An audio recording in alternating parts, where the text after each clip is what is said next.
الرحمن الرحيم وعن أبي بكرة رضي الله عنه أن رجلا قال لرسول الله صلى الله عليه وسلم رأيتك أن ميزانا نزل من السماء فوزنت أنت وأبو بكر فرجحت أنت۔ مشکوٰۃ شریف کی 6066 نمبر حدیث ہے۔ باب مناقب ابی بکر و عمر رضی اللہ عنہما چل رہی ہے۔ حضرت ابو بکرہ رضی اللہ عنہ یہ فرماتے ہیں کہ ایک شخص ان رجلا قال لرسول اللہ صلی اللہ علیہ وسلم، ایک شخص نے رسول اللہ صلی اللہ علیہ وسلم سے عرض کی، رأیتو کأن میزانا نزل من السماء، میں نے خواب دیکھا گویا کہ ایک ترازو آسمان سے اترا، فوزنت انت و ابو بکر، آپ اور ابو بکر رضی اللہ عنہ کو تولا گیا، فرجحت انت، آپ کا وزن زیادہ رہا، آپ بھاری رہے، ووزن ابو بکر و عمر، پھر اس کے بعد ابو بکر اور عمر رضی اللہ عنہما کو تولا گیا، فرجح ابو بکر،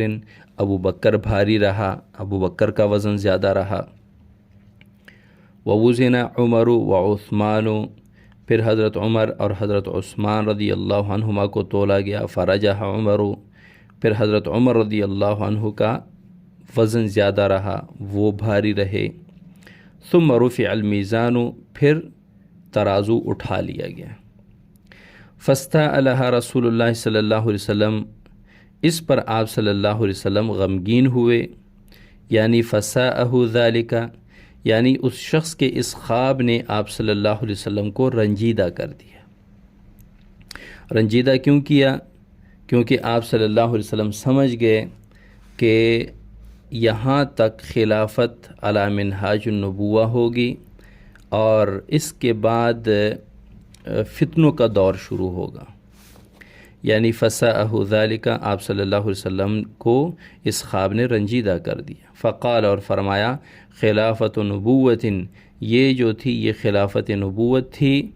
ثم یؤتی اللہ الملک من یشاء، اس کے بعد اللہ تعالیٰ جسے چاہیں اسے بادشاہت عطا فرمائیں گے۔ تو اس حدیث شریف میں اس شخص کے خواب سے یہ پتہ چلتا ہے کہ حضور صلی اللہ علیہ وسلم کی وفات کے بعد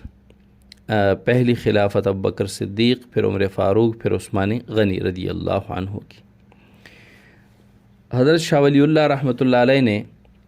خلافت کے دور کو بڑی اچھی اصطلاح میں ارشاد فرمایا ہے کہ حضور صلی اللہ علیہ وسلم کے دور کو دور نبوت کہا جاتا ہے، حضرت ابوبکر اور حضرت عمر رضی اللہ عنہما کے دور خلافت کو خلافت علی منہاج النبوہ خاص کہا جاتا ہے، اور حضرت عثمان اور حضرت علی رضی اللہ عنہما کے دور خلافت کو خلافت علی منہاج النبوہ عام کہا جاتا ہے۔ تو اس شخص کے اس خواب میں بھی خلافت کی ترتیب کا ذکر ہے کہ پہلے خلیفہ کون، پھر کون، پھر کون۔